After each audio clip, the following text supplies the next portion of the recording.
আলামিন কালামে হাকিমে সূরাতুল হুজুরাতের 12 নম্বর আয়াতে কারিমায় বলেন, ইয়া আইয়ুহাল্লাযীনা আমানু, ও জগতের ঈমানদারের দলেরা, জোরে বলেন সুবহানাল্লাহ। সব মানুষের আমার আল্লাহ বলেন নাই, সমস্ত মুসলমানদেরকেও আমার আল্লাহ বলে নাই, কেবলমাত্র ঈমানদারদেরকে আলাদা করে আল্লাহ বলেন, ইয়া আইয়ুহাল্লাযীনা আমানু, ও ঈমানদারের দলেরা রে, এরে ঈমানদারের দলেরা, উজতানিবু কাসীরাম মিনায-যন, তোমরা বেশি বেশি পরিমাণে সন্দেহ করিও না, জোরে বলেন সুবহানাল্লাহ।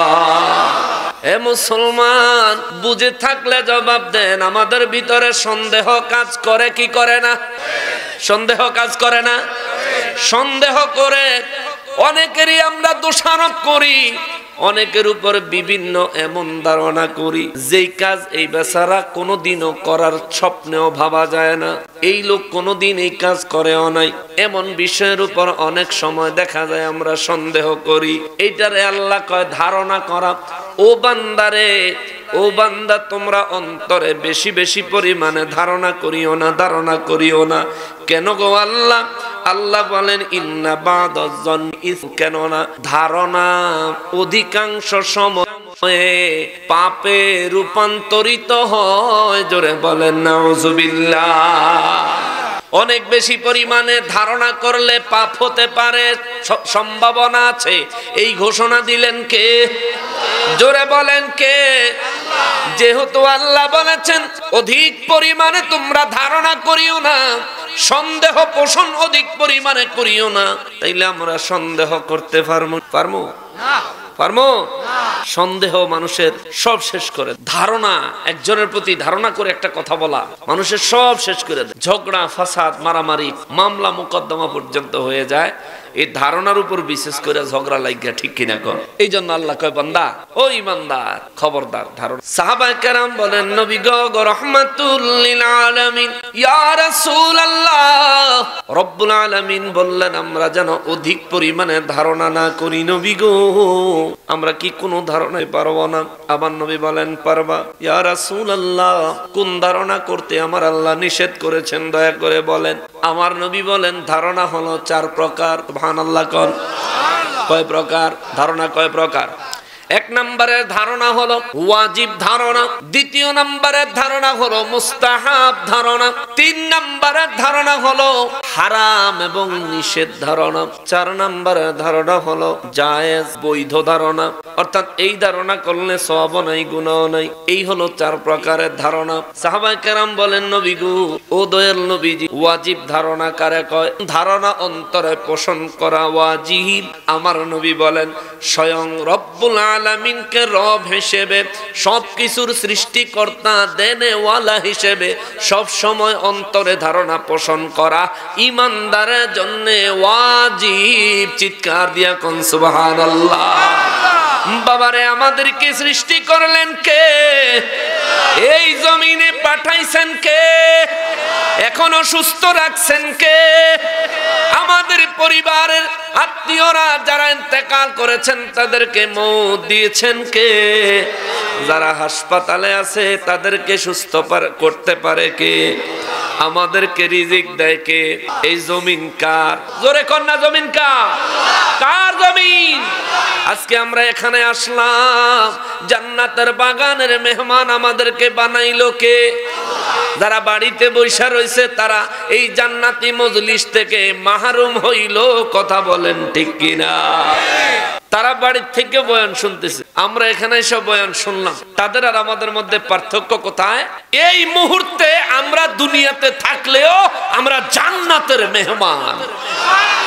যারা বাড়িতে বসে আছেন, এই সুবর্ণ সুযোগটা মিস করেন না। ও হয়তো বা মনে মনে ভাবতে পারেন, হুজুর দুনিয়ার জান্নাতের মেহমান হয়ে লাভ কি যদি পরকালে ধরা খাই? ও ভাই, আপনি হয়তো একটা জিনিস জানেন না, যে ব্যক্তি একবার জান্নাতের মেহমান হয় ওই ব্যক্তি আর কোনোদিন জাহান্নামে যাওয়ার চান্স নাই। সুবহানাল্লাহ। যারা জান্নাতে যাবে তারা কি কোনোদিন জাহান্নামে যাবে? জান্নাতে যে ঢুকবে তারে আল্লাহ কোনোদিন জান্নাত থেকে বাহির কইরা দিবনি। বরং যারা জাহান্নামে যাবে কর্ম অনুযায়ী শাস্তি ভোগ করার পর তাদেরকে আস্তে আস্তে জান্নাতে দেওয়া হবে। কিন্তু যারা জান্নাতি তাদেরকে জাহান্নামে দেওয়ার কোনো বিধান, কোনো নিয়ম, কোনো সিস্টেম আল্লাহ বলেন নাই, রাসূলও বলেন নাই। সুবহানাল্লাহ। তাইলে আমরা দুনিয়ায় যারা জান্নাতের মেহমান হতে পারলাম, হাসরের ময়দানে আমরা যখন দাঁড়াবো রে বাবা, রব্বুল আলামিনের দরবারে আমাদের আমলগুলো যখন খুলে ধরবে, আল্লাহ আমলগুলি দেখবেন, বলবেন ওজন দাও, মিজানে পাল্লায় উঠায়া দিবে, ওজন দিবে। নেক আমলের পরিমাণ কম হইয়া গেলে, গুনার পরিমাণ বেশি হইয়া গেলে, মুসলমানের আমি আর আপনি আখিরি জামানার আখিরি শ্রেষ্ঠ নবী, দু জাহানের বাদশাহ, রহমাতুল লিল আলামিন নবীর উম্মত হইয়া সেদিন অনেক বুদ্ধি খাটাবো। অনেক পাবলিক, অনেক মুসলমান, আমার নবীজির অনেক প্রেমিক, এই পাগলারা কইব আল্লাহ আল্লাহ গো, এই আমলনামার মধ্যে দেখেন আমার বাড়ি ছিল সিরাজগঞ্জের উল্লাপাড়া। এই উল্লাপাড়া 16 জানুয়ারি 2022 সালে একটা ওয়াজ মাহফিল হয়েছিল, বড় সুন্দর করে জান্নাতের একটা বাগান সাজাইছিল। আমি ওই জান্নাতের বাগানে গিয়েছি, মুনাজাত পর্যন্ত অবস্থান করেছি। ও রব্বুল আলামিন নবীজি বলেছেন যারা দ্বীনি মজলিসে যায় তারা জান্নাতের মেহমান হয়ে যায়। আল্লাহ আমি তো দুনিয়া থেকেই জান্নাতের মেহমান, আজকে আমার আমলনামায় নেক আমল কম হইলে আপনি আমারে কেমনে জান্নাতে দিবেন? সুবহানাল্লাহ। ফেরেশতারা কইব আল্লাহ আল্লাহ গো, পাগলায় যে দাবিটা করছে, সে যে আরজিটা করছে, আপিলটা যে করছে, তার আপিলটা তো বৈধ। সুবহানাল্লাহ কও। আল্লাহ তার আপিলটা তো গ্রহণযোগ্য, বৈধ। দুনিয়াতেই জান্নাতের বাগানের মেহমান হয়ে আসিল পাগলায়, যদিও গুনাহ লই আইছে, ঈমানটা লই আইছে। তো রব্বুল আলামিন তার কাহারি সূরত থেকেও নূর নবী রহমাতুল লিল আলামিনের খাতিরে আমাদেরকে maaf করে দিবেন। সুবহানাল্লাহ। এখানে আইসা আমাদের লাভ না ক্ষতি? জোরে বলেন। যারা আসলো না আমরা বলবো ভাই বাড়িতে আর বইসা থাকেন না, অল্প কিছুক্ষণ সময়ের জন্য হলেও আরামের বিছানাটা ছাইড়া দিয়া চলে আসেন রে ভাই। বিবি সন্তান ছেড়ে দিয়া মাহফিলে চলে আসেন, জান্নাতের বাগানের মেহমান হয়ে যান। যেই বিবি সন্তান নিয়ে বিছানায় এখন শুয়ে আছেন, আপনার যদি রূহটা বের হয়ে যায়, যদি নিঃশ্বাসটা ফেলানোর পর নেওয়ার ক্ষমতাটা যদি হারায়া যায়, ও ভাই তাইলে দেখবেন সন্তান বন্ধু বান্ধব আছে যাহারা জন্মের মতো বিদায় করে দিব তাহারা। ঠিক কিনা? ওরে বিবি সন্তান বন্ধু বান্ধব আছে যাহারা জন্মের মতো বিদায় করে দিব তাহারা। ওরে সেই দিনই বুঝবি নবী ছাড়া আপন কেহ নাই। ওরে সেদিনই বুঝবি নবী ছাড়া আপন কেহ নাই। ডাইনে বামে মাটি আমার মাটির বিছানা, ডাইনে বামে মাটি আমার মাটির বিছানা। ওই আমি চলে যাব আমায় তোমরা ভুইলা যায়ও না, আমার মরণ হলে আমায় তোমরা ভুইলা যায়ও না। ডাইনে বামে মাটি আমার মাটির বিছানা, ডাইনে বামে মাটি আমার মাটির বিছানা। কথা বলেন ঠিক কিনা? ওরে তোমার আমার আপনকে একটু শোনো না, যিনি আপন তিনি কাঁদেন সোনার মদিনা। আল্লাহু আকবার। হায় হায় রে মুসলমান, শীতের কারণে বাড়িতে আরামের জন্য বাড়িতে বসে আছেন, শুয়ে আছেন। ও ভাই এখন যদি মরে যান, আপনার বিবি যদি এখন জানতে পারে আপনি মারা গেছেন, এখনই খাট থেকে নামায়া জমিনে নামায়া দিবে। ঠিক কিনা? কার লাগা মায়া? আল্লাহর জন্য মায়া করেন, রাসূলে পাকের জন্য মায়া করেন। আপনার ইন্তেকালে আজরাইল আপনার কাছে আসার আগে আমার নূর নবীজি হাজির হয়ে যাবে। ঠিক কিনা বলেন? নবীর প্রেম দিয়ে জীবন গড়েন। দু জাহানের বাদশাহ রহমাতুল লিল আলামিন বলেন, সাহাবীরা রে, ও সাহাবীরা, সন্দেহ পোষণ করা, ধারণা করা, সাহাবীরা রে, ধারণা যে করবা, ধারণা চার প্রকার। এক নম্বরে হলো ওয়াজিব ধারণা, আল্লাহর প্রতি তোমার ধারণা স্পষ্ট থাকতে হবে। তিনি তোমার খালিক, তিনি তোমার মালিক, তিনি তোমার সৃষ্টিকর্তা, তিনি তোমার পালন কর্তা, তিনি তোমার রিজিক দাতা, তিনি তোমার হায়াত দাতা, তিনি তোমার মৌত দাতা। সুস্থ করতে পারে তোমায় তিনি, অসুস্থ করতে পারে তোমায় তিনি, দুনিয়া চলার ক্ষমতা পাওয়ার দিতে পারে তোমায় তিনি, আবার দুনিয়ায় তোমার চলার ক্ষমতা কাইড়া নিতে পারে তিনি, অঢেল সম্পত্তির মালিক তোমারে বানাইতে পারে তিনি, আবার তোমার অঢেল সম্পত্তি রাজত্ব কাইড়া নিতে পারে তিনি। তার নাম কি?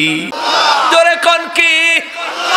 নবী বলেন রব্বুল আলামিনের উপরে এই ধারণা পোষণ করা ওয়াজিব, ওয়াজিব, ওয়াজিব। আল্লাহু আকবার। দুই নম্বরে ধারণা হলো মুস্তাহাব ধারণা, মুস্তাহাব ধারণা। ইয়া রাসূলুল্লাহ সাল্লাল্লাহু আলাইহি ওয়াসাল্লাম, নবী গো, মুস্তাহাব ধারণা কারে কয়? আমার দয়াল নবীজি রাহমাতুল লিল আলামিন বলেন, তোমার মুসলমান ভাইয়ের প্রতি সব সময় সুধারণা পোষণ করো। তোমার মুসলমান ভাই, যে মুসলমান, যে ঈমানদার, ওই মুসলমান ভাইয়ের প্রতি সব সময় সুধারণা অবলম্বন করবা, তার প্রতি কুধারণা পোষণ করা যাবে, এটা মুস্তাহাব। আপনার কোন মুসলমান ভাইয়ের প্রতি আপনি যদি সুধারণা পোষণ করেন, তবে আপনি মুস্তাহাব সওয়াব পাবেন। জোরে কন্যা সুবহানাল্লাহ। তিন নম্বরে দয়াল নবী রাহমাতুল লিল আলামিন বলেন, হারাম, নিষেধ।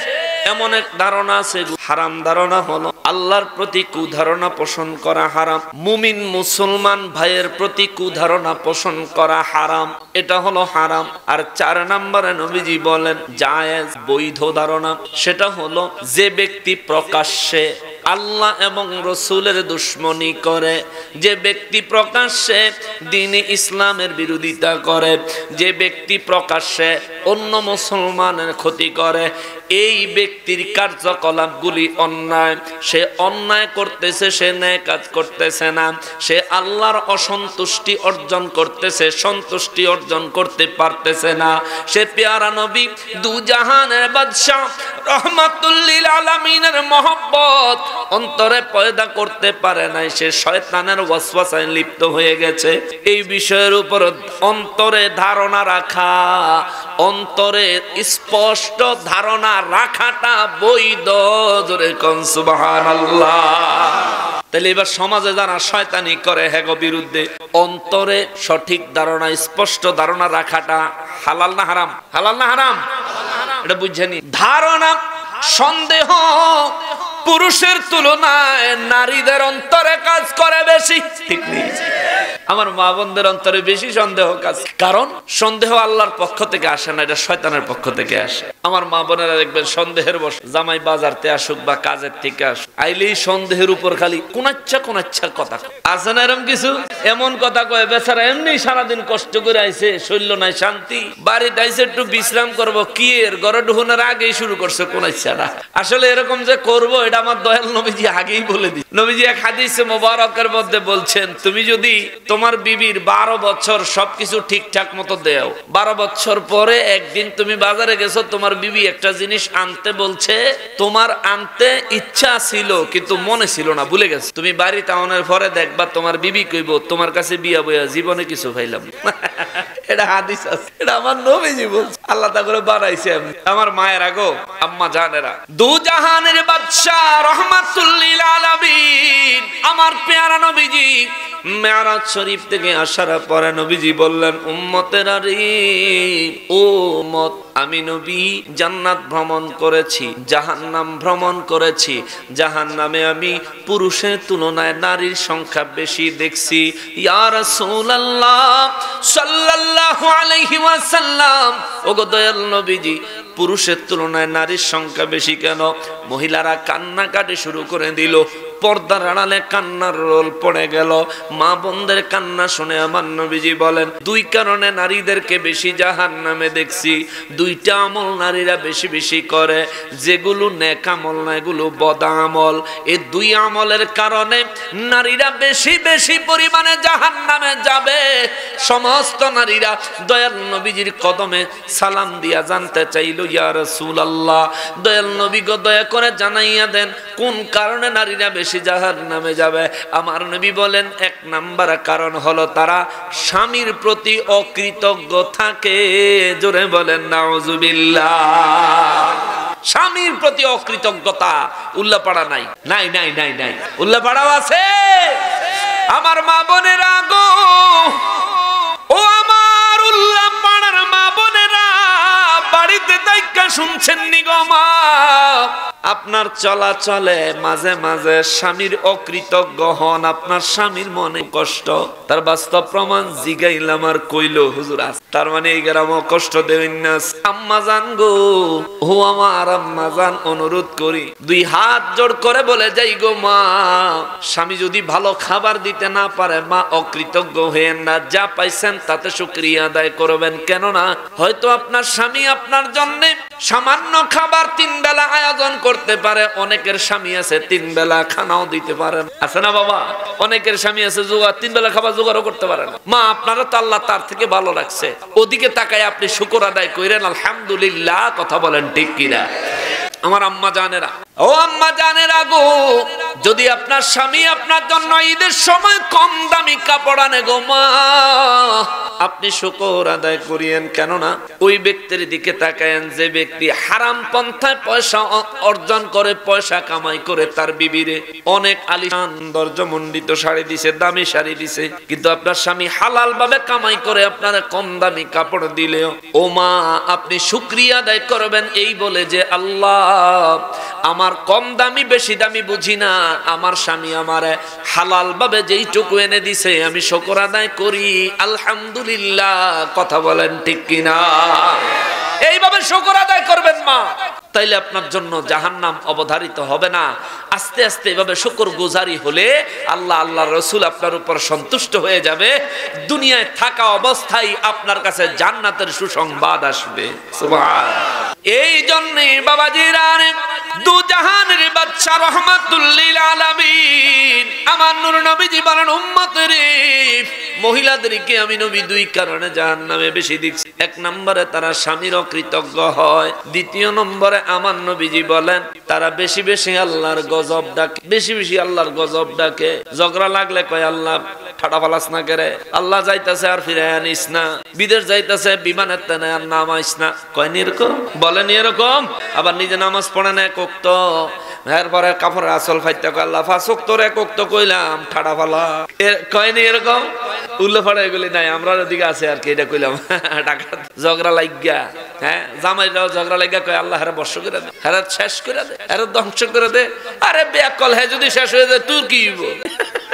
যদি শেষ হয়ে যায় তোমার কি হইব? যে ইয়ার রাস্তা দিয়া শিয়াল যাইতেছে, শিয়াল তো গাছের আগায় দেখে অনেক কাক, কাকা করে তারা খুব মজমা করতেছে, আনন্দ করতে। শিয়ালের মনটা খারাপ, দুপুর বেলা খাইতেছে না, খাবার আছে পাইতে। শিয়ালে গাছের নিচে না আইয়া মনের কষ্টে যদি একটা বন্যা গাছের আগা ফুটো পানি, তখন দেখতাম কাউয়াডি কোনানো থায়। কাউয়া গাছের ডাক দিয়ে কয়, শিয়াল যদি গাছের আগান পানি উঠে, আমরা তো উইরা টুইরা কতক্ষণ বাঁচতার মুখ, কিন্তু পানি উঠার আগে তো তুই শেষ। ঠিক কিনা বলেন? আমার মা বোনেরা, আপনারাও যে স্বামীদেরকে বদদোয়া দেন, স্বামীকে আল্লাহ ধ্বংস করে দিত, হ্যাঁ রে ধ্বংস করে দিলে আপনার কি? আম্মা আপনার কি? আপনি আরেকটা বিয়ে বইবেন চিন্তা করছেন? আরেকটা সেটা যে এটার তেনে খারাপ হইতো না, এই গ্যারান্টি আপনারা কে দিব আম্মা? হ্যাঁ, আরেকটা বন মাত্র, এটা তো ডেলি 3 বেলা খাওয়ান দিব, 4 বেলা কিলাই। কারণ আপনি যে বদদোয়া দেবেন না, ফইলাটারে বদদোয়া দিয়ে মেরে লাইছেন, ফরাটারে বদদোয়া দেওয়া শুরু করলে বদদোয়া দেওয়ানোর আগে কিল দিব, কব ফাজি তোর মুখ তো খারাপ কা মাগো। ও মা, এটা তো দুনিয়ার অপকারিতা দেখাইলাম, কিন্তু আমার নূর নবী রাহমাতুল লিল আলামিন বলেন, উম্মত রে, ও আমার উম্মত খবরদার, বেশি বেশি গজব ডাকি, গজব ডাকি। আল্লাহর গজব পৃথিবীতে আসলে পৃথিবী এমনি শেষ হয়ে যায়। এই তো করুণা আইছে, করুণ, সারা পৃথিবীর অবস্থা নড়বড়ে হয়ে গেছে। ঠিক কিনা বলেন? দুইটা করে টিকা দেওয়ানোর পর বেলা আর একটা বেলা বুস্টার লাগবে, এরপর আবার কোন টার লাগে কে জানে। মুসলমান এখনো সময় আছে, ধার্মিক হন, আল্লাহর ভয় নবীর প্রেম অন্তরে পয়দা করেন, সন্দেহ থেকে বেঁচে থাকেন, ধারণা করার থেকে বেঁচে থাকেন। ধারণা ওই ব্যক্তির সম্পর্কে হবে সুস্পষ্ট যে আল্লাহ এবং তার রসুলের এবং ইসলামের দুশ্মন, ঠিক কিনা বলেন? যেমন আমাদের দেশে কয়দিন আগে টাকলা মুরাদ দেয়, ইসলাম বাদ দিয়া দেয়, সংবিধানের টানে বিসমিল্লাহ বাদ দিয়া দেয়, আল্লাহ তোরে মন্ত্রীর খাতাতে নামটা বাদ দিয়ে দিল, ঠিক কিনা বলেন? শুধু মন্ত্রীর খাতার টানে বাদ দিছে, ঢাকার থেকে এসেছি টাকা শান্তি নাই, আইয়া পড়ছে টাকা, দেখে যান না ঢাকাও থাউন যাইত না। আল্লাহ একটা কিক দিছে কানাডা, আর একটা কিক দিছে দুবাই, আর একটা কিক দিছে বাংলাদেশ, আর আর বিসমিল্লাহ মুজবিনি সংবিধানের টানে ফাজিল।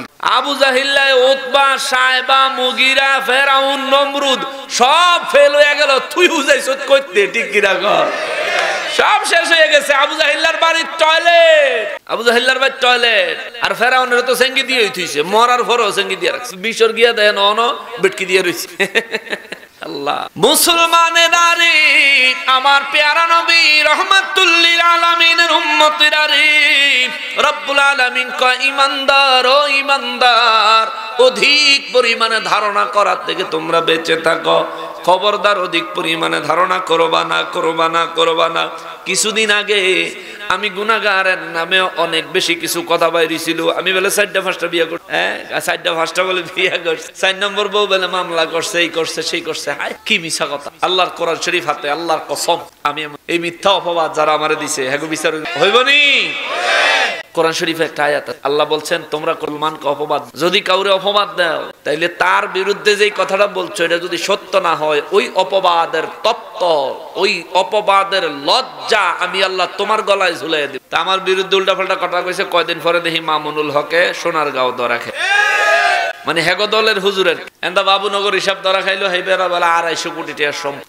মানুষ 250 কোটি টাকার সম্পদ করতে আইয়ে, তার ভাগ্যে জমিদার আছে 250 কোটি, একটা এমপি মন্ত্রীর অ্যাকাউন্ট কাটলো 250 কোটি টাকা ভাইতে কষ্ট।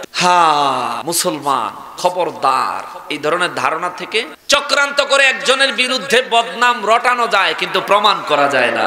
হে মুসলমানের নারী, আমার রব্বুল আলামিন আমাদেরকে নির্দেশ দিলেন, ইয়া আইয়ুহাল্লাযীনা আমানু, ও ঈমানদারের দলের নারী, ও ঈমানদারের দলেরা খবরদার, উজতানিবু কাসীরাম মিনায-যন্নি, খবরদার বেশি বেশি পরিমাণে ধারণা তোমরা করবা না। কেন আল্লাহ, ইন্না বা'দায-যন্নি ইসমুন, রব্বুল আলামিন কয় কেননা ধারণা কখনো কখনো পাপে রূপান্তরিত হয়ে যায়, গুনাহে পরিবর্তন হয়ে যায়, গুনাহের কাজ হয়ে যায়। আমার আল্লাহ বলেন, ও মুসলমান, ও ঈমানদার শোনো, তোমাদের চরিত্র গঠন করার জন্য কিছু দিক নির্দেশনামূলক বক্তব্য আমি আল্লাহ দিয়ে দিলাম। ওয়ালা তাজাসসু, আর তুমি মুসলমান হইয়া আরেক মুসলমানের দোষ তালাশ করিও না। জোরে বলেন সুবহানাল্লাহ। মুসলমান হইয়া মুসলমানের দোষ তালাশ করতে নিষেধ করছে কে? জোরে বলতে হবে কে? আরো জোরে বলতে হবে কে? আমরা মুসলমান হইয়া মুসলমানের দোষ তালাশ করি না, স্বভাব আমাগো আছে না নাই? অন্যের কথা, গোপন কথা, রাতের বেলা ঘরের কিনারে, বেড়ার কিনারে কান লাগায় শোনার অভ্যাস আমাগো আছে না নাই? গ্রাম দেশে অভ্যাসটা বেশি। একজনের ঘরে রাতে কথা বলে, হেতে গিয়া কান পাইতে হইনা থাকে, পরে আবার এটা সমাজে বিভিন্ন জনের কাছে বলে বলে তারা ছোট করার চেষ্টা করে। এরকম কুস্বভাব, বদ স্বভাব যদি থাকে, এটা ছাড়তে হবে। নির্দেশ কার? জোরে বলেন কার? বাবা, এই অভ্যাস রাখবেন না, খারাপ, এটা হারাম, নিষেধ। কারো দোষ তালাশ করা, কারো দোষ খোঁজা। রব্বুল আলামিন ডাইরেক্ট বলেছেন, ওয়ালা তাজাসসু, আর কারো দোষ তালাশ করিও না। কোন মুসলমানের দোষ তালাশ করিস না। ওয়ালা ইয়াগতাব বাদুকুম বাদা, আল্লাহ কয় খবরদার, এক মুসলমান আরেক মুসলমানের গীবত করিও না। জোরে বলেন সুবহানাল্লাহ। গীবত করা যাবে। কার গীবত করন যাইতো না? যে মুসলমান। খেয়াল করেন, কার গীবত করা যাবে না? যে ব্যক্তি মুসলমান তার গীবত করা যাবে, এটা মাথায় রাখবেন। যে ব্যক্তি মুসলমান তার গীবত করা যাবে না। এবার গীবত কারে কয়? গীবত কারে কয়? কিছু আমলি কথা কোরআন শরীফ থেকে তাফসীর থেকে বলে যায়। আমার সিরাজগঞ্জের মানুষ, উল্লাপাড়ার মানুষ, এগুলি অন্তরে আটকায় রাখেন, এগুলির উপর আমল করে দুনিয়া আখেরাতে আপনাকে শ্রেষ্ঠ বানায় দিবে কে? জোরে বলেন কে? গীবত কারে কয়? গীবত হলো যে ব্যক্তি এমন কোন কাজ করছে যেই কাজটা লজ্জাজনক করছে, লজ্জাজনক, তার এই কাজের কথাটা কারো কাছে প্রকাশ করলে সে অপমানিত হবে, লজ্জিত হবে, লজ্জা পাবে, কষ্ট পাবে। এমন কোন কথা, এমন কোন কাজের কথা কারো অনুপস্থিতিতে কারো সামনে প্রকাশ করলে গীবত হয়। আমার রব্বুল আলামিন বলেন, খবরদার, ওয়ালা ইয়াগতাব বা'দুকুম বা'দা, খবরদার এক মুসলমান আর এক মুসলমানের গীবত করিও না, গীবত করিও না। এখন গীবত কোনটা হবে? যে ব্যক্তির নিজের ব্যক্তিগত দৈনন্দিন জীবনের কাজ করতে যায় এমন কিছু কাজ করে ফেলেছে যেটা দোষ, যেটা অন্যায়, যেটা গুনাহের কাজ কইরা পালাইছে, আপনি দেখছেন কিংবা শুনছেন কিংবা জানছেন, তার অনুপস্থিতিতে আপনি বিষয়টা নিয়ে আলোচনা করলেন, অথবা তে উপস্থিত থাকা সত্ত্বেও তারা লজ্জা দেওয়ার জন্য কথাটা উপস্থাপন করলেন। রব্বুল আলামিনের হাবিব, দু জাহানের বাদশা রাহমাতুল লিল আলামিন বলেন, ঈমানদার রে, ও ঈমানদার, রব্বুল আলামিনের নিষেধ কারো দোষ কারো উপস্থিতিতে হোক অনুপস্থিতিতে হোক প্রকাশ করবা না, কোন মুসলমানের দোষ প্রকাশ করবা না। নবী গো যদি প্রকাশ না করি আমাদের বেনিফিট কি হবে? আমার দয়াল নবী বলেন, যে ব্যক্তি পৃথিবীর জমিনে অন্য মুসলমান ভাইয়ের দোষ গোপন করবে, হাসরের ময়দানে আমার আল্লাহ তার গুনাহ গোপন করে তারে জান্নাতে পাঠায়া দিবে। জোরে কোন সুবহানাল্লাহ। তাইলে কারো দোষের খবর জানলে ছড়াবো না মনে মনে রাখবো? মনে মনে রাখ। আল্লাহ কবুল করেন। জোরে কর আমিন, আরো জোরে আমিন, জোরে বলেন আমিন। এখন কালকা ওয়াহাবিরা ফতোয়া দিব, উল্লাহ পাড়ার ওয়াহাবিরা, হুজুর আপনি শফি সাহেবরে কইছেন মিলাদাত তাবাররুকরে পায়খানার সাথে তুলনা করছে, যার কারণে আপনি শফি সাহেবের বিরুদ্ধে ওয়াজ করছেন, তাইলে আপনি শফি সাহেবরে আপনি গীবত করছেন। আমার ওয়াজ আমার উপর ফালানোর চেষ্টা কর। আচ্ছা বাস্তাছি, রাখ, বাইরিতেছি। তারপরে কইব, হুজুর জুনায়েদ বাবু নগরী সাহেব বলছিলেন ওই শাহজালাল বাবার মাজার শরীফ লাইতে ভেঙ্গে ফালাইবো, আপনি তার বিরুদ্ধে কথা বলছেন, আপনি গীবত করছেন। কইব, হুজুর কিছুক্ষণ আগে মামুনুল হক সাহেবের কথা আপনি কইছেন, বন্ধুর বউলে রিসোর্টে যায় ধরা খাইছে, এই কথা আপনি বলছেন, আপনি এই কথা বলে আপনি গীবত করছেন। আপনি বলবেন, হুজুর ওই জুবায়ের আনসারী সাহেব প্রিয় নবী রাহমাতুল লিল আলামিনের দুরুদ ও সালামকে ব্যঙ্গ করেছে, যার কারণে তার মুখে ক্যান্সার হইছে বলে আপনি আখ্যায়িত করেছেন। আপনি জুবায়ের আনসারীর গীবত করছেন। না রে আমার ভাই, না না না না না, তোমার আগে গীবত সম্পর্কে জানতে হবে, গীবত সম্পর্কে বুঝতে হবে। গীবত হলো ওই ব্যক্তির বিরুদ্ধে গীবত করা যাবে না। এক নম্বরে যে ব্যক্তি মুসলমান, ওই ধরনের কথা প্রকাশ করলে গীবত হবে। যেই ধরনের কাজ তার ব্যক্তিগত জীবনের সাথে রিলেটেড, তার ব্যক্তিগত জীবনের সাথে সম্পর্কযুক্ত, এমন কথা যদি কেউ কারো কাছে প্রকাশ করে তারে অপমান করার জন্য, তবে হবে গীবত। কিন্তু আল্লাহর ব্যাপারে, রসুলের ব্যাপারে, দ্বীনের ব্যাপারে, ধর্মের ব্যাপারে, ইসলামের ব্যাপারে, যেমনি ভাবে আবু লাহাব নবীর সাথে দুশমনি করছে, ইসলামের সাথে দুশমনি করছে, আল্লাহর সাথে দুশমনি করেছে, প্রিয় নবী দু জাহানের বাদশা রাহমাতুল লিল আলামিনের সাথে দুশমনি করে প্রিয় নবীর ক্ষতি করার চেষ্টা করেছে। আর আবু লাহাবের বিরুদ্ধে কোরআন শরীফে সূরা লাহাব নাজিল করছে কে? আল্লাহ। জোরে কোন কে? আল্লাহ। তাইলে বোঝা যায় আল্লাহর দুশমন, ইসলামের দুশমন, নবীর দুশমনের বিরুদ্ধে কথা বলা গীবত না, বরংস তাদের বিরুদ্ধে কথা বলে জাতিকে সতর্ক করাটা হলো আমার আল্লাহর বিধান। কথা বলেন ঠিক কিনা?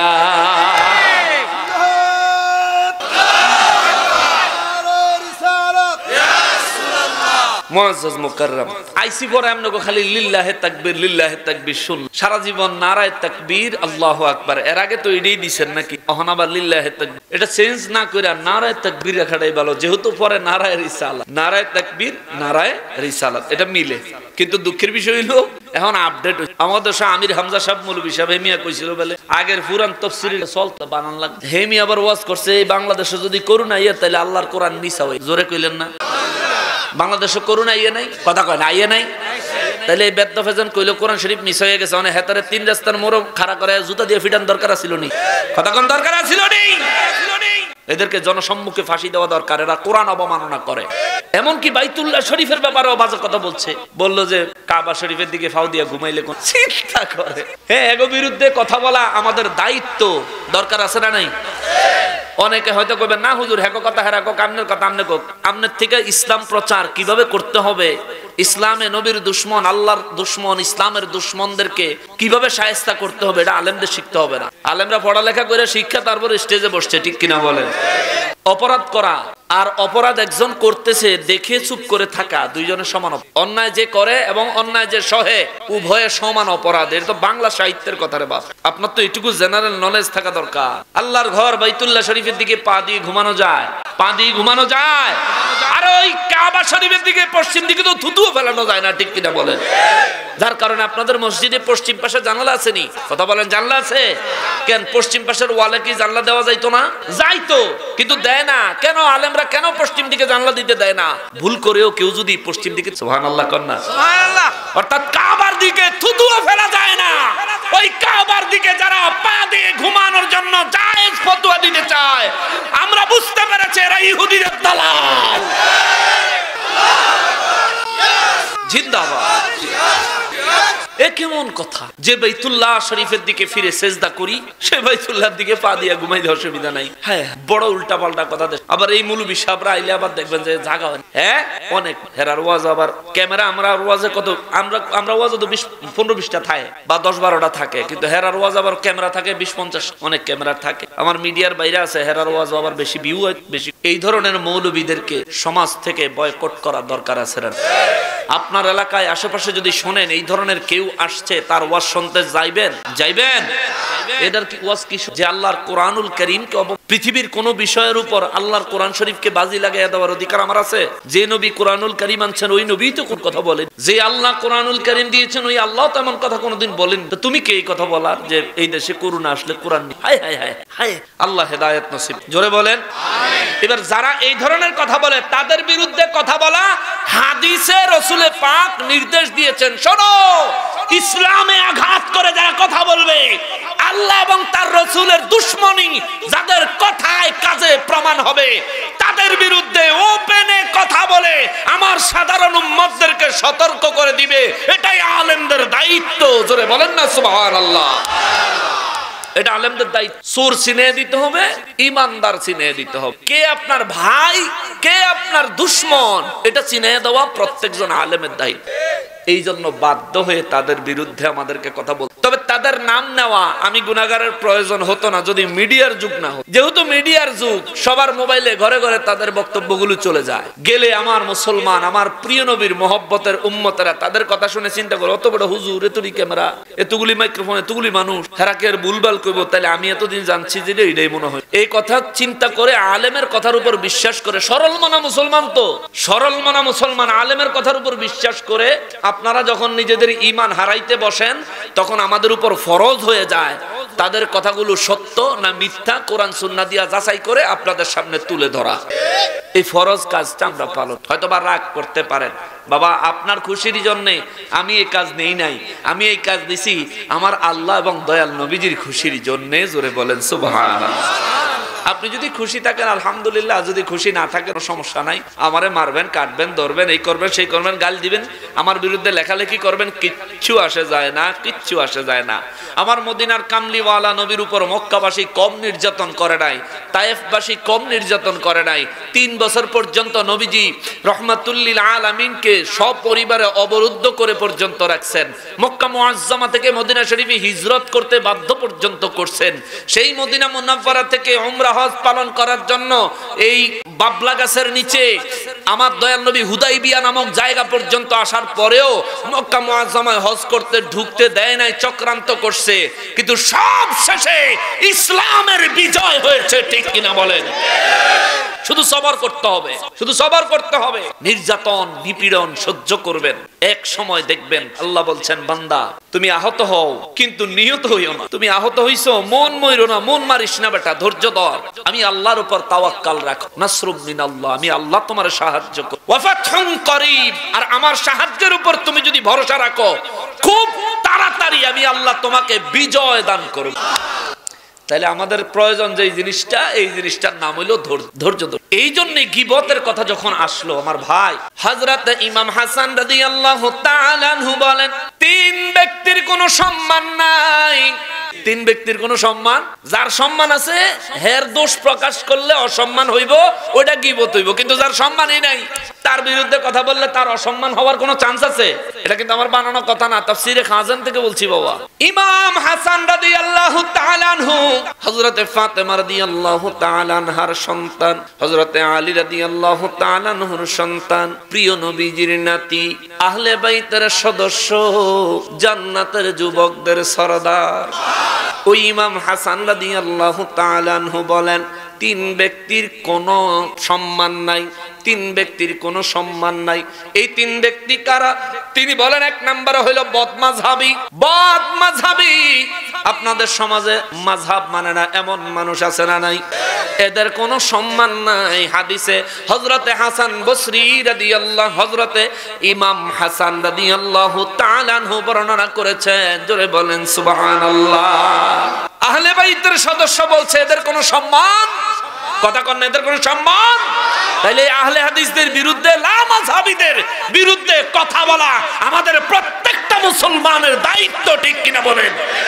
এটারে কেউ গীবত হিসেবে আখ্যায়িত করতে পারবেন না, এটা গীবত হবে না। গীবত হবে। কয়দিন আগে দেখলাম এক মৌলভী সাহেব ভিডিওর মধ্যে দেখলাম পাঁচকল্লির টুপি টাইনা। আমরা অবশ্য পাঁচকল্লি পড়ি না, পাঁচকল্লির বিরোধিতাও করি না, টুপির আবার বিরোধী এবারে টাইনা সিরিয়াল।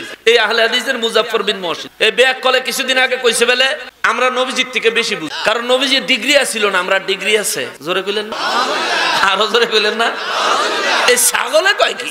যে নবীর কোরআন, যে নবীর সুন্নাহ, যে নবীর হাদিস, যে নবীজির আনিত কোরআনুল কারীম না পড়লে ডিগ্রি অর্জন করা যায় না, ওই নবীরে কয় যে নবীজির ডিগ্রি নাই, এর লাগি নবী কম বুঝে, আমরা ডিগ্রি আছে, আমরা বলে বেশি। চিন্তা করেন আজকে মোটামুটি শীতটা বেশি আছে। আপনার গায়ে হেন্দা ফুকুর আছে নি? ফুকুর আছে। এই রাত করে রাইতে 12টা বাজে হেতারে ফুকুর সুবান দিয়ে দইরা একেবারে বটবটি সুদান যাইতো। তাইলে বুঝতো বুদ্ধি আর এই বুঝ আর জ্ঞান আর ইলম নবীর বেশি না তার বেশি, ঠিক কিনা বলে? নবীর সাথে কারো তুলনা চলে বাবা? চলে? আমাদের শিক্ষক দুনিয়ার আরেকজন মানুষ, নবীর শিক্ষককে এই জোরে কন্যাকে আমরা দুনিয়ায় আসার পরে ডিগ্রি অর্জন করছি, কিন্তু নবীজির ডিগ্রি সহকারে দুনিয়ায় পাঠাইছে কে? জোরে কন্যাকে? এবারে নবীজির। এই জন্য চট্টগ্রামের শায়ের সেলিম রিয়াদ সুন্দর করে লেখছে, আল্লাহ কোরআন পাঠালেন নবীকে চিনাতে, আল্লাহ দুনিয়া বানালেন নবীর শান বুঝাতে, ঠিক কিনা? আরশের পাতায় পাতায় লেখা আছে নবীর নাম, আরশে আল্লাহর পাশে আছে দয়াল নবীর মনোগ্রাম, দয়াল নবীর মনোগ্রাম, ঠিক কিনা বলেন? জান্নাতের গাছের পাতায় পাতায় দয়াল নবীজির নাম। জোরে কন্যা সুবহানাল্লাহ। সাহাবায়ে কেরাম বলেন নবী গো ও রাহমাতুল লিল আলামিন, জান্নাত আল্লাহ কি দিয়া বানাইছে? আমার নবী বলেন একটা স্বর্ণের ইট আর একটা রূপার ইট। সুবহানাল্লাহ। কিসের ইট? একটা ভাইলই তো সার, হ্যাঁ দুনিয়ার স্বর্ণের একটা ইট পাইলি তো জীবন স্বাচ্ছন্দ্যে চলে যাইতো। আমার নবী বলেন তোমার যে জান্নাতটা দিব, সবচেয়ে ছোট জান্নাতটা যে পাইবো 10টা পৃথিবীর সমান একটা জান্নাত। ওই জান্নাতের বাউন্ডারি, যে দেয়াল, যে ওয়াল, এই ওয়াল করতে একটা স্বর্ণের ইট একটা রূপার ইট, এই স্বর্ণের ইট রূপার ইট দিছে। তাহলে এই ইট তো জমাট বাঁধাইতে আটকানোর লেগে আমরা সিমেন্ট বালু লাগে না, কথা কথা সিমেন্ট বালু না দিলে একটা ইটের উপরে আরেকটা ইট কয়েকটা দিলি উপরে কাটিয়ে ভরে দেবো ওয়ালটা। সাহাবীরা কয় হুজুর তাইলে এইটারে এই আটকাইছে কি দিয়া? একটা রূপার ইট একটা স্বর্ণের ইট আটকাইছে কি দিয়া? আমার নবী বলেন একটা ইটে আল্লাহর নাম, আরেকটা ইটে আমি নবীজির নাম মোবারক আল্লাহ কুদরতি ভাবে লিখে দিছে, একটার পাশে আরেকটা রাখলে অটোমেটিক একটা আরেকটাকে ধরে। হায় হায়, ওই নবীর কথা মতনে কম। হ্যাঁ, তুমি নিজের মূর্খতার পরিচয় দেওয়ার জন্য এর থেকে বড় দলিলের আর দরকার নেই, ঠিক কিনা বলেন? থেকে বড় আর কোনো দলিলের দরকার নাই। হায় হায় মুসলমানের আমার পেয়ারা নবীর উম্মতেরা রে, হযরত ইমাম হাসান ইবনে আলী রাদিয়াল্লাহু তাআলা আনহুম বলেন, শোনো, তিন ব্যক্তির কোনো সম্মান নাই। এক হইল লা মাযহাবী, বদ মাযহাবী, যে ব্যক্তি কোনো মাযহাব মানে না। আহারে ইমামে আজম আবু হানিফা রহমাতুল্লাহি আলাইহির মাযহাব, আমরা হইলাম হানাফি মাযহাবের মানুষ, কোনো সন্দেহ আছে?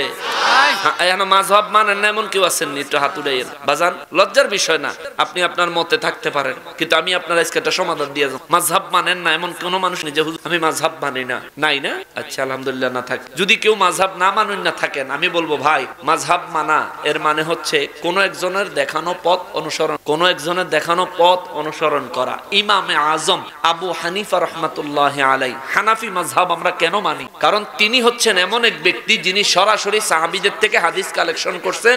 জোরে কোন সুবহানাল্লাহ।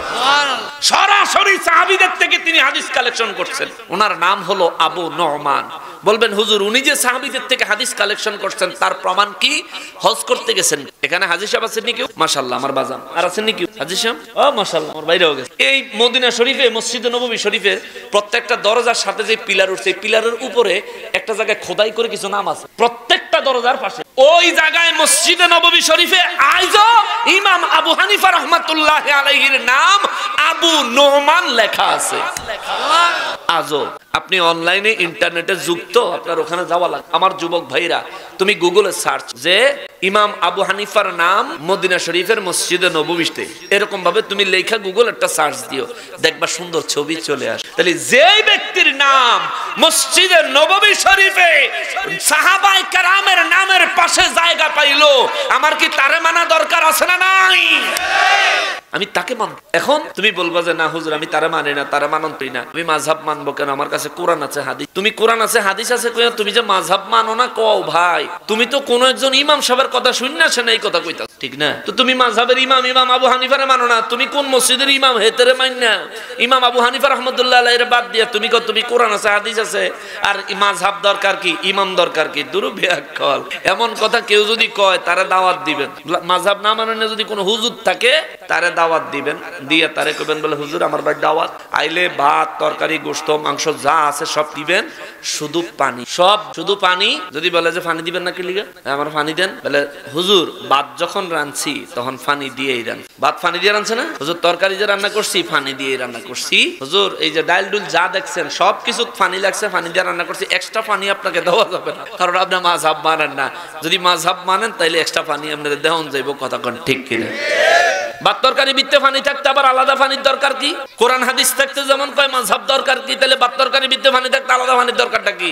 এটারে গলার মধ্যে ঠেহাইয়া 2 মিনিট টাসকি ধরে রাখবে, তাহলে উচিত শিক্ষা হই। এই জন্য ইমাম হাসান রাদিয়াল্লাহু তাআলা আনহু বলেন, তিন ব্যক্তির কোনো সম্মান নাই, সম্মান নাই, সম্মান নাই।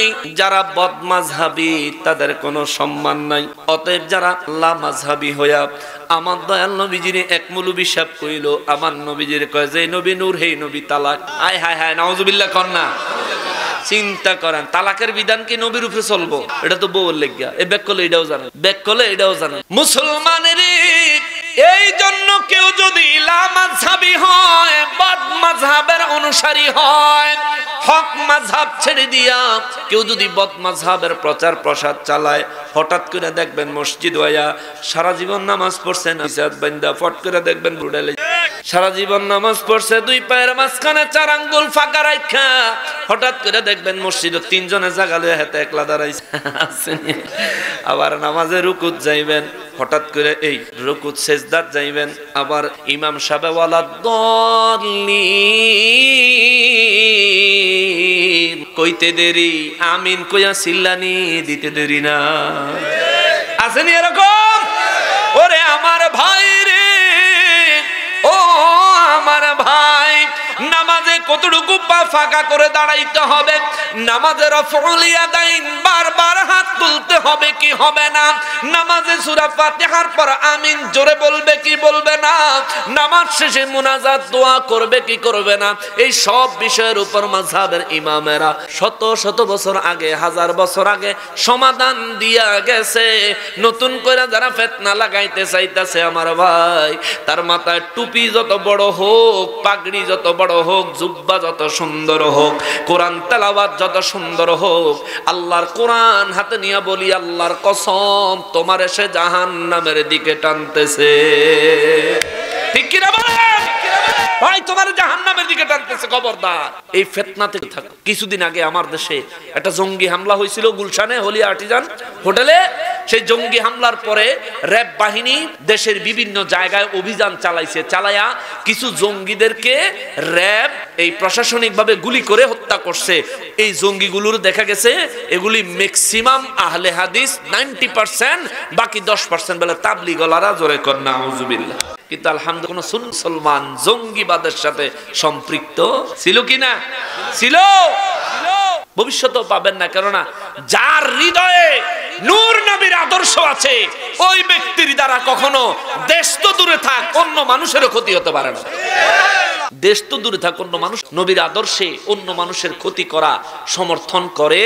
কত সুন্দর কথা আমার রব্বুল আলামিন কয়, ক্ষতি করবি তো দূরে থাক, কারো সম্পর্কে কুধারণা পর্যন্ত অন্তরে নিতে পারবি না। আল্লাহু আকবার। যে মুসলমান তার বিরুদ্ধে কুধারণা পর্যন্ত অন্তরে পোষণ করতে পারবা না। ইমাম হাসান রাদিয়াল্লাহু তাআলা আনহু বলেন, তিন ধরনের মানুষের কোনো সম্মান নাই। এক নম্বরে যে বদমাযহাবী, হক মাযহাব ছেড়ে বদমাযহাব গ্রহণ করেছে, এই ব্যক্তির কোনো সম্মান নাই। দুই নম্বরে হযরতে ইমাম হাসান রাদিয়াল্লাহু তাআলা আনহু বলেন, যে ব্যক্তি প্রকাশ্যে ফাসিকি করে, ফাসিকি যে ব্যক্তি নবীর ইজ্জতে আঘাত দিয়া কথা কয়, আল্লাহর দুশমনি করে, ইসলামের ক্ষতি করার মতো কথা বলে, যে ব্যক্তি চলে টিপটপ হুজুরের মতো, কথা বলে দুশমনের রাসূল আবু জাহেলের মতো, এইটারও কোনো সম্মান নাই। কথা বলেন ঠিক কিনা? তিন নম্বরে হলো জালিম বাদশাহ, যেই বাদশা তার দেশের জনগণের উপর জুলুম করে, যেই বাদশা তার দেশের জনগণের কষ্ট দেয়, যেই বাদশা জনগণের কষ্টের কথা শোনে না, যেই বাদশা জনগণের কষ্টের দিকে তাকায় না, যেই বাদশা জনগণের সুখে দুঃখে পাশে দাঁড়ায় না, নিজের রাজমহল লইয়া রাজলীলা লইয়া ব্যস্ত থাকে, ইমাম হাসান রাদিয়াল্লাহু তাআলা আনহু বলেন ওই বাদশার কোনো সম্মান নাই। এই তিন ব্যক্তির বিরুদ্ধে ওপেনলি কথা বলবা, তোমাদের গীবত হবে না, বরং এটাই মুসলমানের দায়িত্ব। জোরে বলেন সুবহানাল্লাহ। তাইলে ইসলামে যারা আঘাত করে, প্রিয় নবীজির মিলাদ শরীফের তাবাররুককে যারা কটূক্তি করে, দুরূদ শরীফকে যারা কটূক্তি করে, এদেশে ইসলাম আনলো যে আল্লাহর ওলিরা, ওই আল্লাহর ওলিদের বিরুদ্ধে, আল্লাহর ওলিদের মাজার শরীফ ভাঙার জন্য যারা প্রস্তুতি নেয়, শুধু শুধু সুন্নি আলেমদেরকে যারা অপবাদ দেয়, তাদের বিরুদ্ধে কথা বলা আমাদের উপর ফরজ। কথা বলেন ঠিক কিনা?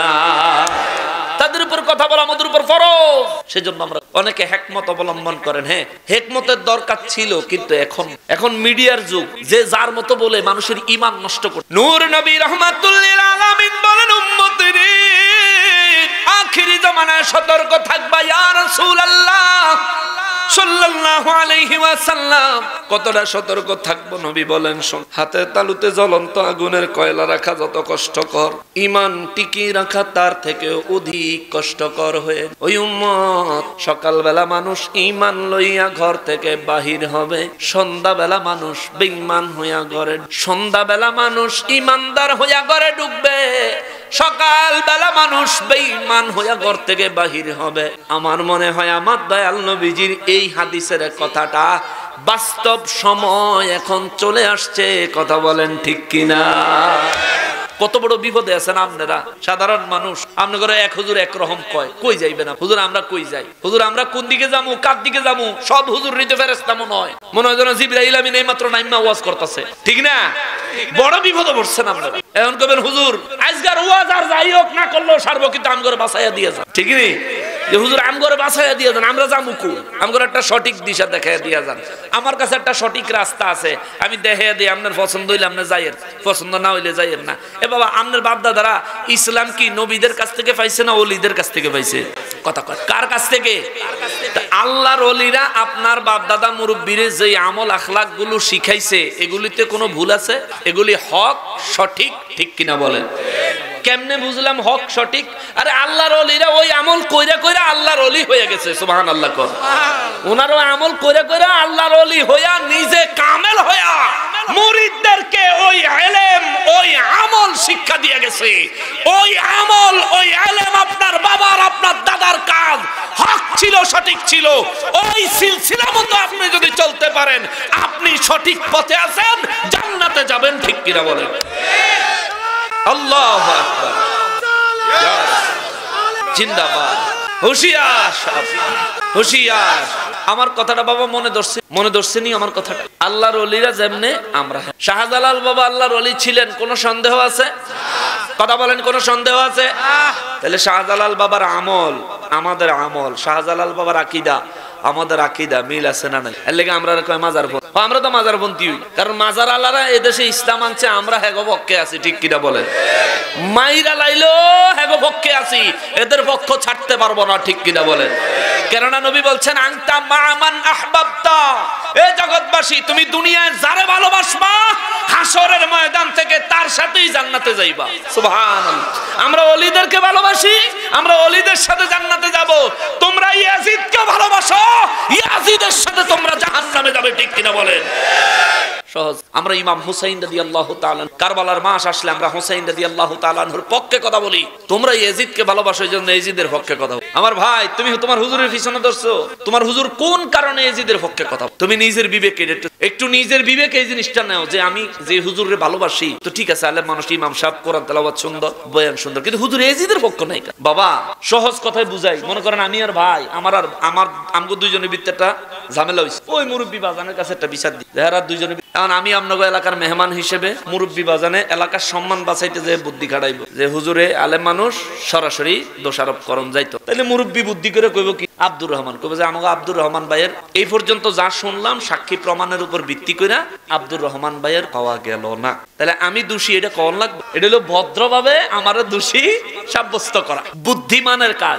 এই জন্য আমার আব্বা একটা কথা বলে সব সময়, জ্ঞানী যারা বুঝে তারা শুধু ইশারায়, নাদানেরে বুঝাইতে কে পারে কথায়, ঠিক কিনা বলে? এটা মুরব্বীদের কথা। আসলে এই কথাগুলো আমাদের জীবনে তারা বাস্তবিক ভাবে তাদের জীবনে পাইছে, এই জন্য আমাদেরকে বলে গেছে। আমার আব্বা আছেন আলহামদুলিল্লাহ, আল্লাহ তাআলা হায়াত দারাজ করুক, জোরে কোন আমিন।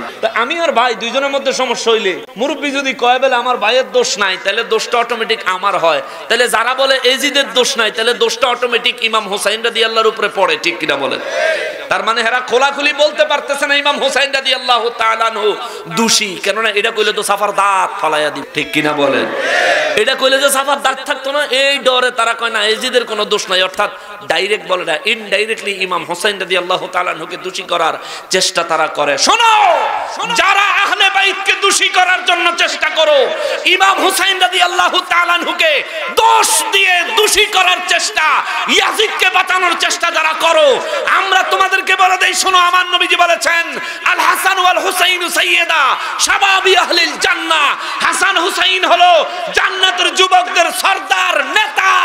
ইমাম হাসান হুসাইন যারে চাইবো জান্নাতে নিব, যার জান্নাতে যাওয়ার পথে ইমাম হাসান হুসাইন বাধা হয়ে দাঁড়াইবো, আল্লাহ তারে জাহান্নামে পাঠাইবো, ঠিক কিনা বলে? তুমি এজিদের পক্ষ নিছো, এজিদরও ইমাম হুসাইন রাদিয়াল্লাহু তাআলা আনহু কখনোই জান্নাতে সমর্থন করবে, তোমারও করবে। অতএব ইয়াজিদের ঠিকানা যেথায়, তোমার ঠিকানা সেথায়।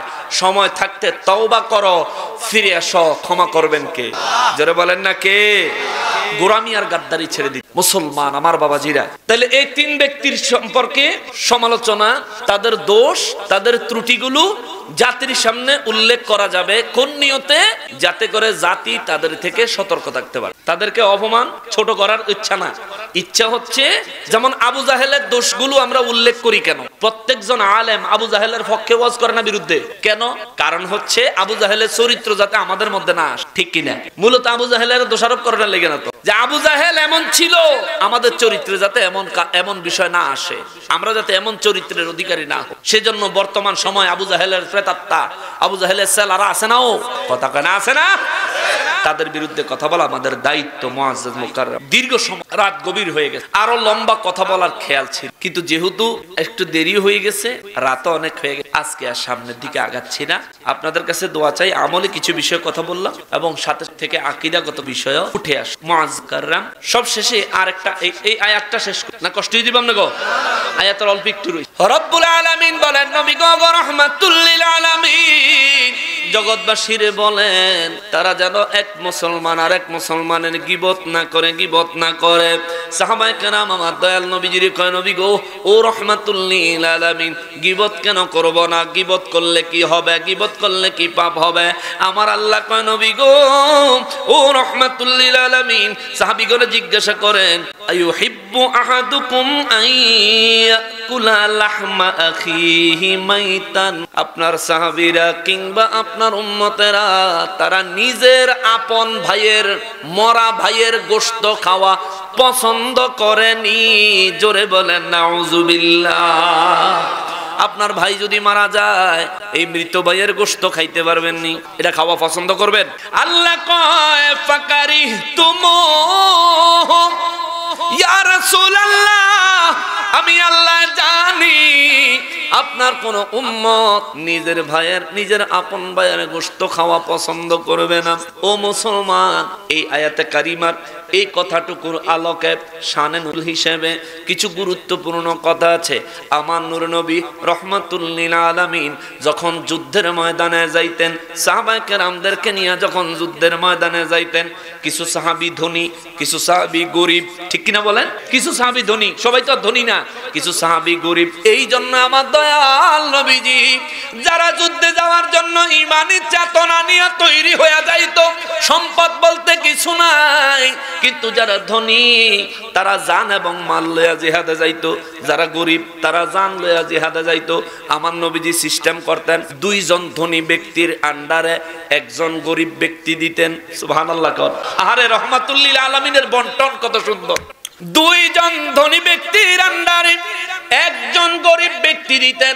এই গরিব ব্যক্তির কাজ থাকতো এই দুইজনের জন্য রান্না বান্না করবে, তাদের খেদমত করবে, বিনিময়ে তাদের সাথে খাবার দাবার খাবে, তাদের সাথে থাকবে। সুবহানাল্লাহ। তাইলে ধনীরা কইতে পারতো না, বলে আমরা টাকা পয়সা দিয়ে আইলাম আর হেতারা খালি আজারে খাইতেছে, হ্যাঁ হেতারা আইয়া খালি খাইতেছে, এই কথার কেউ বলতে পারতো না, কারণ তারা পরিশ্রম করে খায়। এইভাবে হযরত সালমান ফারসি রাদিয়াল্লাহু তাআলা আনহু এক যুদ্ধে যাওয়ার সময় দুইজন ধনী ব্যক্তির আন্ডারে দিলেন। সালমান ফারসি রাদিয়াল্লাহু তাআলা আনহু তিনি অত্যন্ত গরিব ছিলেন। ও বাবা রে, তারে দেওয়ার পরে ঠিক মতনই চালাইতেছে, হঠাৎ একদিন তার কাছে একটু খারাপ লাগছে, শুইয়া রইছে, খানার ওয়াক্ত হয়ে গেছে, রান্না করতে পারে নাই।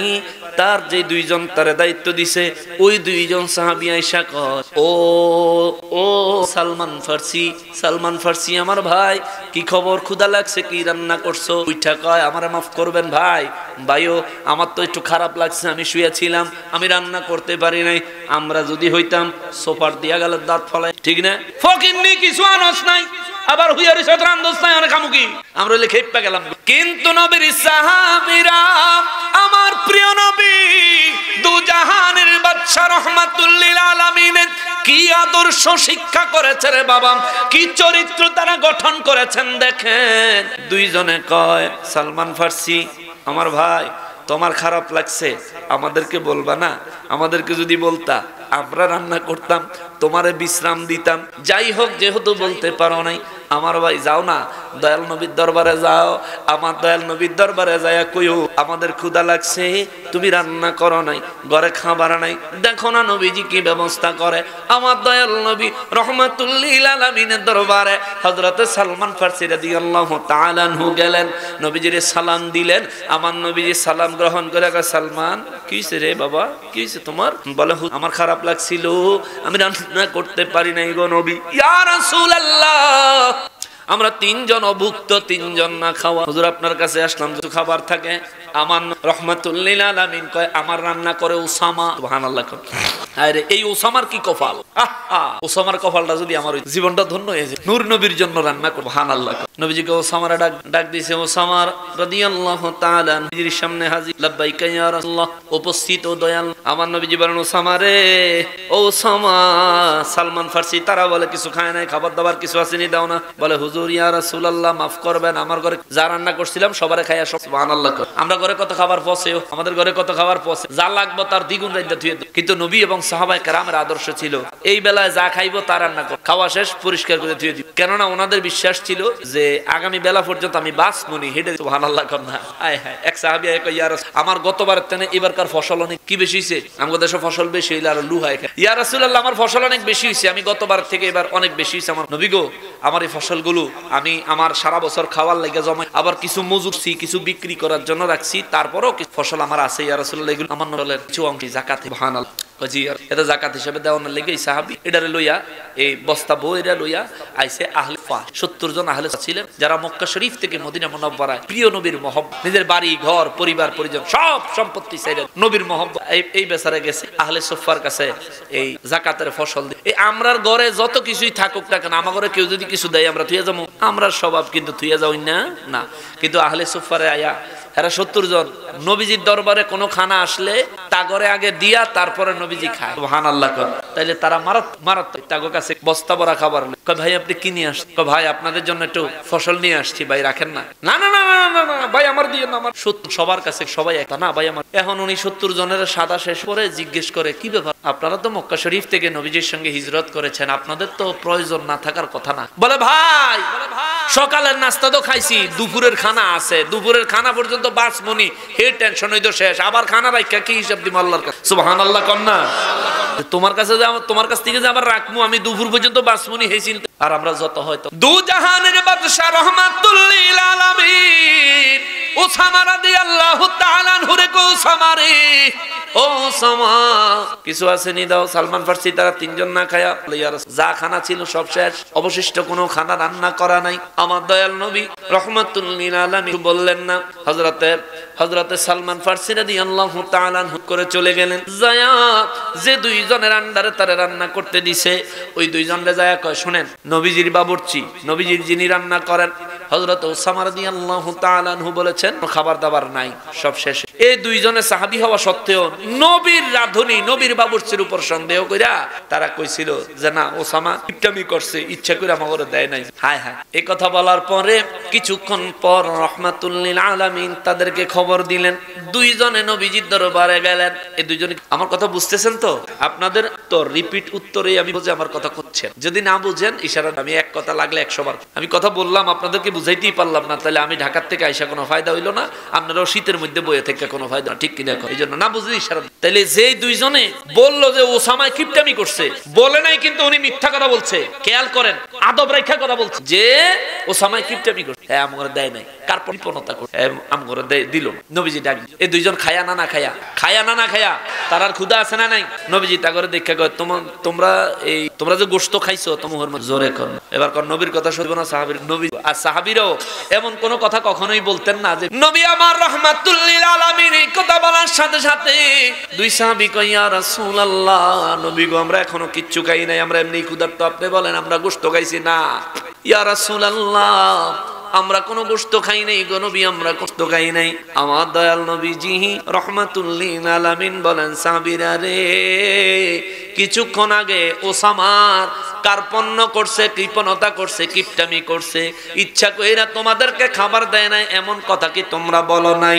বলে, ইয়া রাসূলুল্লাহ, আমরা বলছি। তাইলে দেখা যায় সাহাবীরা কে কোথায় কোন কথা বলে আমার নবীজি নিজের জায়গা থেকে দেখে এবং শুনে। জোরে বলেন সুবহানাল্লাহ। ইনি আমার নবী, বলতে বড় গৌরব হয়, ঠিক কিনা বলেন? কে কোথায় কি বলে আমার নবী জানে।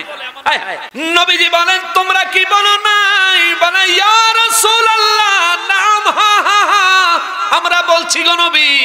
আমরা বলছি, আমার নবী বলেন তাইলে তোমরা কেন কোরআনুল কারীমের ওই আয়াত ভুলে গিয়েছো? আল্লাহ যে বললেন আইয়ুহিব্বু আহাদুকুম আইয়াকুলা লাহমা আখিহি মাইতান ফাকারিহতুমুহু। পৃথিবীর মধ্যে যে ব্যক্তি আপন ভাইয়ের গীবত করে, আপন মুসলমান ভাই নিজের ভাইয়ের গীবত করে, ওই ব্যক্তি নিজের ভাই মারা যাওয়ার পর তার শরীরের গোশত খাওয়ার সমতুল্য অন্যায় করে, যেইটা এই ব্যক্তি পছন্দ করবে না। সাহাবায়ে কেরামের নবী বলেন সাহাবীরা রে, ও সাহাবীরা, মানুষের শরীর থেকে কেউ যদি গোশত খায়, কারো শরীর থেকে কেউ যদি গোশত খুলে নেয়, এই ব্যক্তি শরীরে কষ্ট পায়। আর কারো সম্মান নষ্ট হওয়ার মতো কোনো কথা কেউ যদি কারো কাছে বলে, ওই ব্যক্তি মনে কষ্ট পায়। যেই কারণে আমার আল্লাহ বলেন মৃত ভাইয়ের গোশত খাওয়ার সমতুল্য অপরাধ হলো গীবত করা। গীবত গীবত গীবত। আমাদের সমাজে গীবতের প্রচলনটা অনেক বেশি। চায়ের দোকানও বইলে অমুকের বউ, অমুকের দাদি, অমুকের নাতি, অমুকের নানি, অমুক ছেলেটা, অমুকের মেয়েটা কলেজে যেন পড়ে, এই করে সেই করে, এই ধরনের আলাপ আমাদের মধ্যে হয় কি হয় না? চার দোকানও বেশি বেশি হয় কি হয় না? আমার মা বোনেরা গো, ও আমার উল্লাহ পাড়ার মা বোনেরা, আমি অদম জানি গো মা, আপনারা ৩-৪ জন যদি এক জায়গায় হইতে পারেন গো মা, সারা গ্রামের বিবিসির খবর চালু হইয়া যা। ঠিকই রাখো, ৩-৪ জন একখান হইলে বিবিসির খবর আর কি পড়ে? একজন আরেকজনের মাথা হিতা দেয়, উকুন বাইর করে কম, মানুষের দোষ বাইর করে বেশি। ঠিক নেই? ওয়াজ শুনতে গেলেও আমি এমনও খবর পাইছি, ওয়াজ শুনতে গেলে ফ্যান্ডেল বেলা একজনের লগে আরেকজন লাগিয়ে ডেকে বইলে ৩-৪ জন একখানা লাগিয়ে বইলে কি আর ওয়াজ শোনান, গোল হয়ে আলাপ শুরু করে দেন। আমার আম্মা জানেরা, খবরদার মা এগুলি করবেন। আমার মা এগুলি কইরেন। মুসলমানের আমার রব্বুল আলামিন কয় খবরদার গীবত করিস না, কোন মুসলমান ভাইয়ের দোষ তালাশ করিস না। আমার মা বোনেরা গো, কোন মুসলমান বোনের দোষ তালাশ করিয়েন না। আল্লাহ বলেন খবরদার কারো উপর আন্দাজে ধারণা করিও না। যেমন তেমন কোন মুসলমানের সম্মানে আঘাত লাগে এমন ধারণা তুমি পোষণ করবা না। তবে বেঈমান, নবীর দুশমন, আল্লাহর দুশমন, দ্বীনের দুশমন হলে তার উপর স্পষ্ট ধারণা রাখবা সে একটা ফাসিক, সে একটা ফাসিক, সে একটা ফাসিক। মুসলমান রে, কেননা ফাসিকের উপর এই ধারণা রাখা, ফাসিকের বিরুদ্ধে কথা বলা গীবত হয় না। তার কারণ ইমাম হাসান রাদিয়াল্লাহু তাআলা আনহু বলেন ফাসিকের কোনো সম্মান নাই। ঠিক কিনা বলেন? রব্বুল আলামিন কাওয়াত্তাকুল্লাহ, আমি আল্লাহর ভয় তোমাদের অন্তরে পয়দা করো, আমি আল্লাহকে ভয় করো, ভয় করো। আল্লাহু আকবার। আল্লাহকে ভয় করেননি বাবা? করেন। আল্লাহর ভয় আসেনি অন্তরে? আল্লাহর ভয় আসেনি? জোরে বলেন আছে? আল্লাহর ভয় থাকলে আমরা মিথ্যা কথা বলিনি। কথা বলেন না কেন? আমরা মিথ্যা কথা বলিনি। 5 ওয়াক্ত নামাজ পড়তে হবে হুকুমকার, নামাজ ত্যাগ করিনি। অপরাধ করা না গুনাহের কাজ, আবার অপরাধ অস্বীকার করা আরেকটা গুনাহের কাজ। অপরাধ করছি, আজকে জান্নাতের বাগানে বসে স্বীকার করব, আল্লাহর কাছে ক্ষমা চাইবো, আমাদেরকে ক্ষমা করে দিবে কে? এই গুণ থাকতে হবে। অপরাধ করাটা আর অপরাধ স্বীকার করাটা, এটা দুইটা আলাদা গুণ। আমাদের উপর নামাজের বিধান দিয়েছেন কে? তাইলে আমরা নামাজ ত্যাগ করিনি। আল্লাহরে ভয় করি, মিথ্যা কথাও বলি, আল্লাহকে ভয় করি, নামাজ ত্যাগ, আল্লাহকে ভয় করি, নবীর সুন্নত দাঁড়িয়েও কাটি, আল্লাহকে ভয় করি, ইসলামী লেবাস আমার ভালো লাগে না, আমি ত্যাগ করি, আল্লাহকেও ভয় করি, বিবি সন্তানের দ্বীনের পথে চালাই না, নামাজের সময় নামাজের তাগিদ দেই না, স্টার জলসা জি বাংলা লয়া বয়া থাকে আমি কিছু কই না, মসজিদে আজান হয় মুসলমানের সমাজ, ঘরের ভিতরে টেলিভিশনে দুর্গা পূজা চলে রে। ঠিক কিনা বলে? আপনি কিছু কর না, আপনি আল্লাহরে ভয় করেন। হ্যাঁ, আল্লাহরে আপনি ভয় করেন। ভাই ও মুসলমানের, আপনার মেয়ে বেপরদায় চলছে, আপনি বলেন আল্লাহকে ভয় করেন। মেয়েকে আপনি পর্দা পুশিদা হওয়ার জন্য, পর্দা মতো চলার জন্য মেয়ের উপর প্রেসার দেন না। বিবি সাজুগুজু কইরা 3 ইঞ্চি আস্তর লাগাইয়া ভালো কইরা মেকআপ কইরা বিবি বাজারে যায়, আপনি বিবিরও কিছু কর না, আপনি আল্লাহরে ভয় করেন।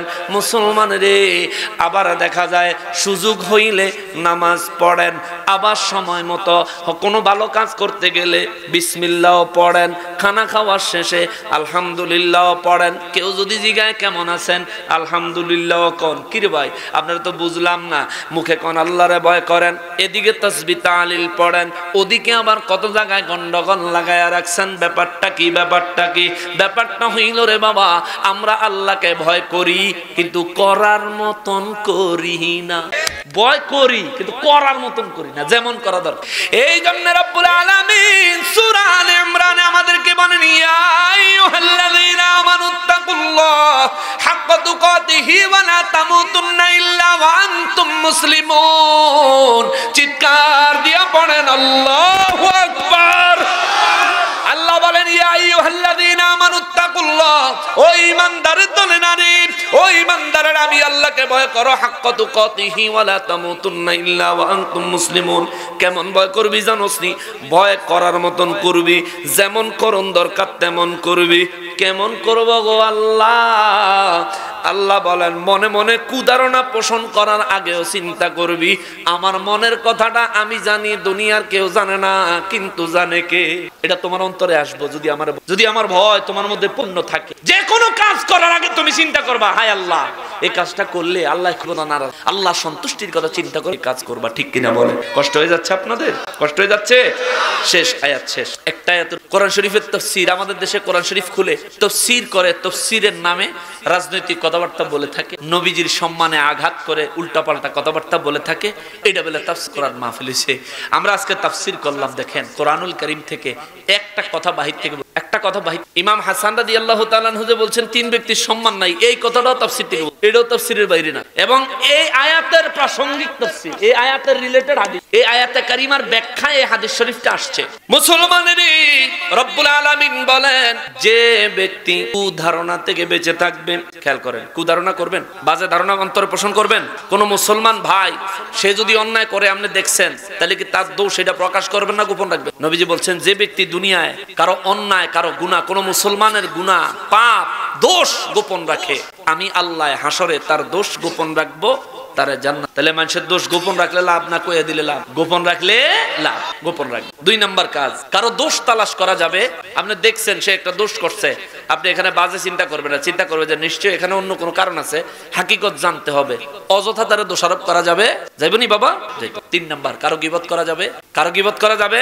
তিন ব্যক্তি ছাড়া কারো গীবত করা যাবে, বদমাযহাবী আর হলো প্রকাশ্য ফাসিক, আল্লাহ রাসূল এবং ইসলামের দুশমন যারা, নবীর মহব্বত থেকে দূরে রাখতে চায় যারা, এরা হইলো প্রকৃত ফাসিক। এই কথার দলিল সূরা তাওবা 23 নম্বর আয়াত। সূরা তাওবা 23 নম্বর আয়াতে আল্লাহ বলছে, যে ব্যক্তি নিজের বাপ, নিজের ভাই, নিজের সন্তান, নিজের বিবি, নিজের আত্মীয় স্বজন, নিজের সম্পত্তি, নিজের বাড়ি, নিজের ব্যবসা বাণিজ্য থেকেও আল্লাহ এবং তার রাসূল এবং তার রাস্তায় জিহাদ করাকে বেশি ভালো না বাসে, ওই ব্যক্তি হইল ফাসিক। আল্লাহু লা ইয়াহদিল কওমাল ফাসিক। আল্লাহ বলেন, যারা ফাসিক হয় আমি তাদেরকে কখনো হেদায়েত দেইনি, ভবিষ্যতেও হেদায়েত দিব, তার নসিবে হেদায়েত নাই। এদের বিরুদ্ধে কথা বলা যাবে। আর হলো তিন নম্বরে কে? জালিম বাদশা। মাশাআল্লাহ, জালিম বাদশা, যে বাদশা জুলুম করে জনগণের। এই তিন ব্যক্তি ছাড়া বাকি কারো জন্য, কারো নামে কারো উপরে গীবত করা যাবে না। এই তিনটা কাজ যে ব্যক্তি করবেন, আল্লাহ বলেন এই তিনটা কাজ যে করবা কাউরে দেখানোর জন্য, ওয়াত্তাকুল্লাহ, আমি আল্লাহর ভয় অন্তরে নিয়া এই তিনটা কাজ তুমি ছেড়ে দিও। ইন্নাল্লাহা তাওয়াবুর রহিমা, আমি আল্লাহ তোমার তওবা কবুল করে অতীতের গুনাহ মাফ করে দিব, আমার রহমতের চাদরে তোমাকে কবুল। জোরে কদ্দা সুবহানাল্লাহ, আর মহব্বতে বলেন সুবহানাল্লাহ। অতএব ইতিপূর্বে যা গীবত করছেন, যা কুধারণা পোষণ করছেন, যা মানুষের দোষ তালাশ করছেন, এই বিষয়ের জন্য আল্লাহর দরবারে আজকে তওবা করবেন। আজকে তওবা করে ক্ষমা চাইবেন। যদি খালেস নিয়ত করেন যে আর ভবিষ্যৎ এমন করব না, তাহলে মাফ করে দিবে কে? এবং রহমতও দিবেন কে? ওয়াদাকার। কথা বলেন, ওয়াদাকার। আমার বানানো কথা না, আল্লাহর কথা। আল্লাহ আমাদেরকে এই বিষয়ের উপর আমল করার তৌফিক দেন। জোরে, আরো জোরে।